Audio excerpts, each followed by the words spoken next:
Hello guys, कैसे हैं आप लोग। मुझे आशा है बहुत अच्छे होंगे। इस वीडियो में हम बात करेंगे इसके बारे में, इसके मतलब अंडर रूट 5 के बारे में। अंडर रूट 5 क्या है, परिमेय संख्या है, यह अपरिमेय संख्या है, यह आपको मालूम ही होगा, यह अपरिमेय संख्या है। ठीक है, क्योंकि यह पूर्ण वर्ग में नहीं है। तो इसको सिद्ध करना है कि यह अंडर रूट 5 एक अपरिमेय संख्या है। तो कैसे, ठीक है ना। तो चलिए हम सीधे आते हैं काम पर अपने, क्योंकि कम समय में इसको डील करना है। तो अंडर रूट 5, अगर अंडर रूट 5 अब समझ लेते हैं तो अंडर रूट 3 हो, अंडर रूट 2 हो, अंडर रूट 7 हो, अंडर रूट 11 हो, उसको भी इसी तरह से आसानी से आप सिद्ध कर सकते हैं। ठीक है ना। चलिए आ गए हम अपने जगह पे। तो इसको हम विरोधाभास में लेते हैं, उल्टा मानते हैं। अगर परिमेय संख्या सिद्ध करना है तो अपरिमेय मानिए, और अपरिमेय संख्या को अगर अपरिमेय संख्या सिद्ध करना है तो उसको परिमेय मानिए। तो उसी तरह से माना कि, ठीक है ना, यहां से हमने हल ले लिया। ठीक है, हल माना कि अंडर रूट 5 एक परिमेय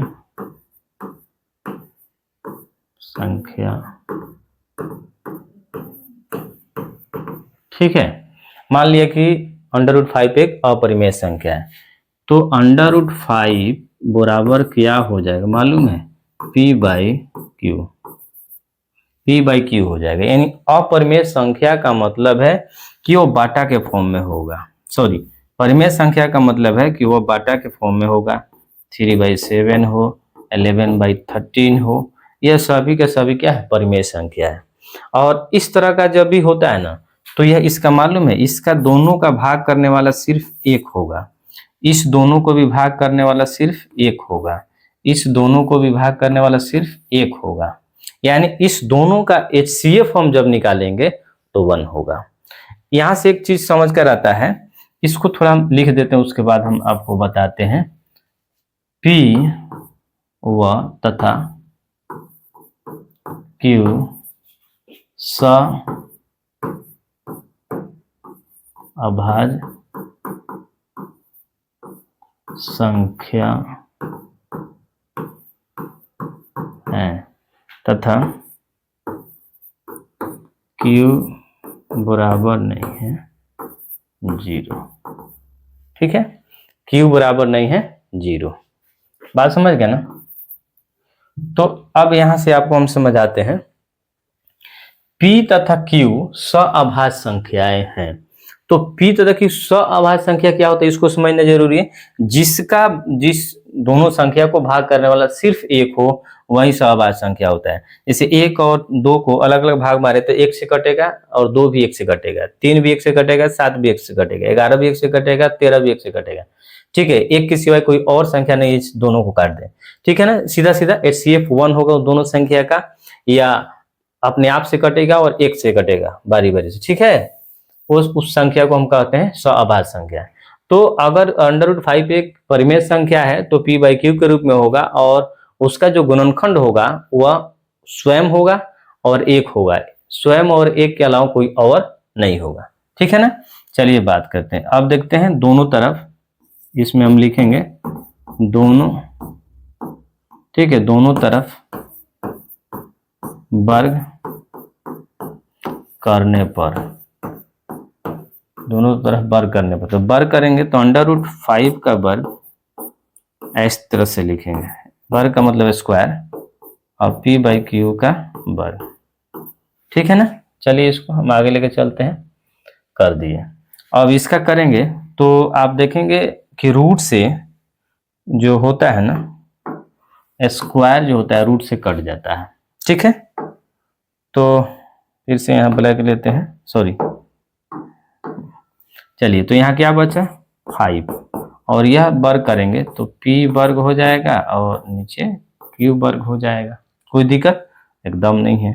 तो इसके नीचे अगर 1 डाल दें तो अब क्रॉस मल्टीप्लाई करेंगे तो 5 Q वर्ग बराबर हो जाएगा P वर्ग, और गुना में है 5 को तो इधर से उसको इधर भेज दीजिए। Q वर्ग बराबर P वर्ग बराबर 5 हो गया।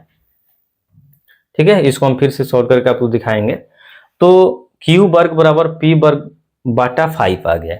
इसका मतलब समझते हैं क्या होता है। जैसे मान लीजिए कोई संख्या यहाँ हमने लिखा, अगर वह संख्या देखिए अगर यहाँ कुछ अलग आ गया, मान लीजिए हमने यहाँ लिखा 35 और 5 से भाग मार रहे हैं, तो 5 सत्ते 35, यानी इसके बराबर में क्या आ गया, 7 आ गया।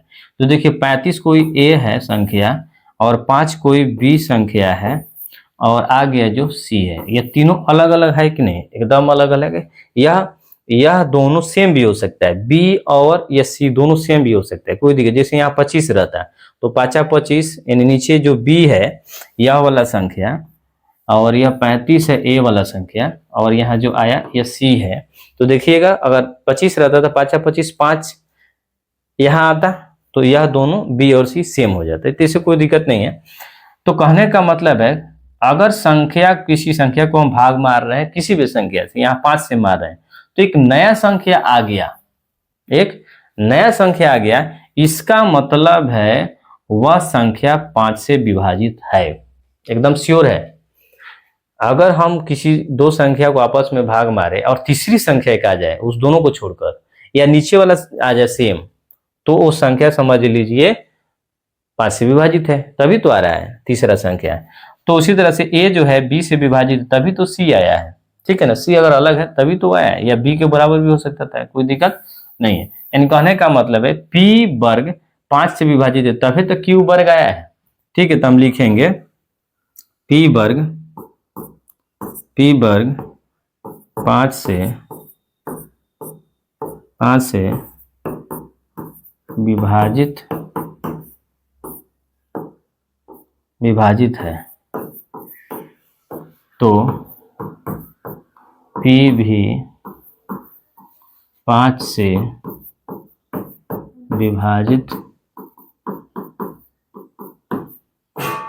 विभाजित होगी, ठीक है। अर्थात अगर वर्ग विभाजित हो गया तो वह संख्या विभाजित होगा, अर्थात P 5 P का एक गुणनखंड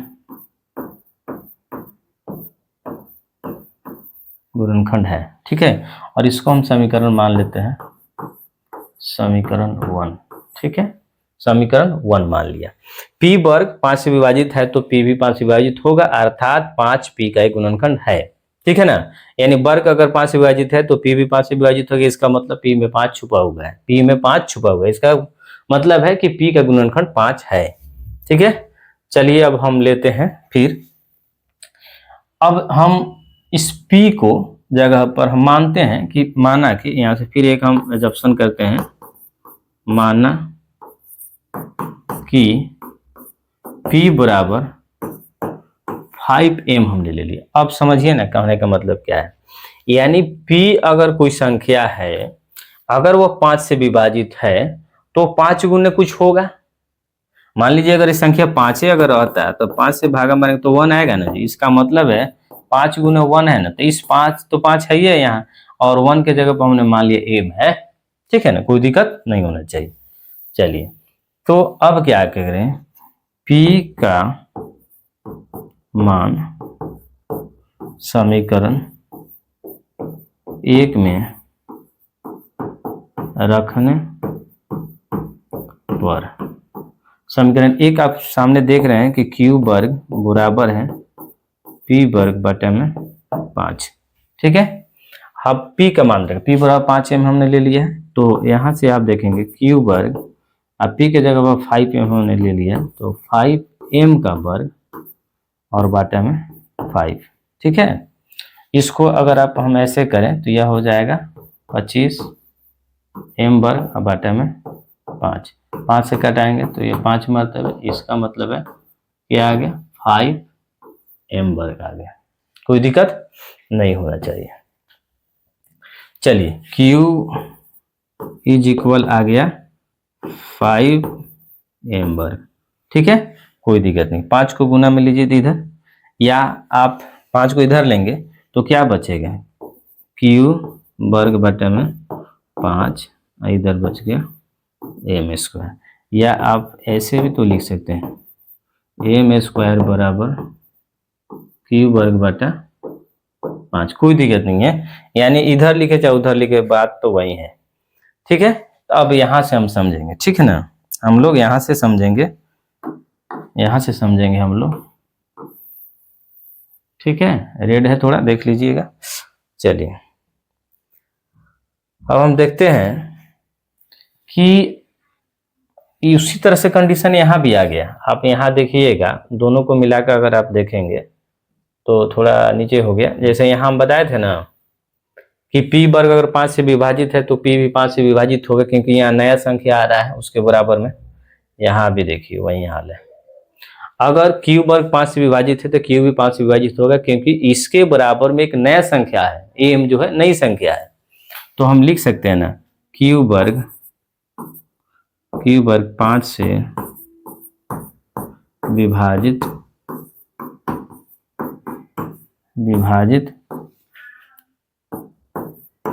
है, ठीक है, तो q भी 5 से विभाजित होगी, अर्थात 5 q का एक गुणनखंड।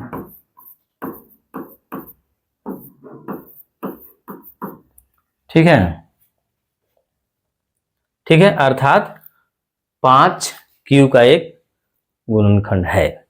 तो हमने पहले क्या माना था? हमने माना था कि p तथा q एक सअभाज्य संख्या है, p तथा q सअभाज्य संख्या है और q बराबर नहीं है 0। और हमने कहा था कि अभाज्य संख्या का मतलब, सअभाज्य संख्या का मतलब उसका गुणनखंड सिर्फ वह हो और एक हो, यानी कहने का वो स्वयं वो संख्या हो और एक हो। जबकि हमने क्या देख लिया, हमने थोड़ा सर्च करने लगा इसको, ठीक है, यानी सअभाज्य संख्या का मतलब है, यहाँ हम आपको बताते हैं कि उसका HCF क्या होगा, HCF 1 होगा, HCF 1 होगा। यानी कहने का मतलब है वह संख्या, जैसे 1/, हमने 3 आपको लेकर समझाया था, तो इस दोनों को भाग कौन मारेगा? 1 मारेगा, और दोनों का HCF निकालेंगे तो 1 आएगा। 7/11 कर दिए तो यह परिमेय संख्या है, और इस दोनों को भाग मारने वाला कौन है? 1 है, और HCF 1 ही होगा, ठीक है ना।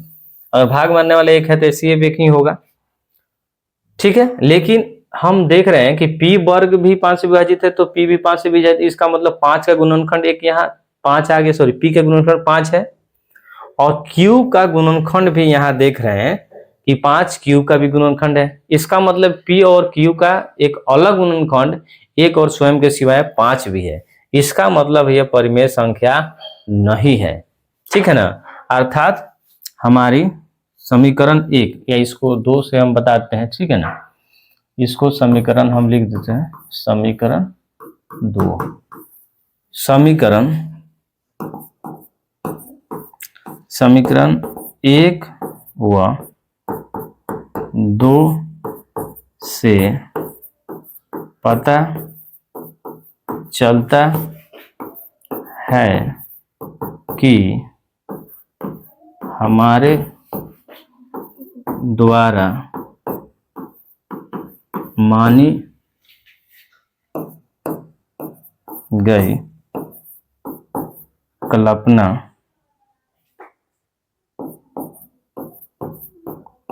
गलत साबित होती है। अर्थात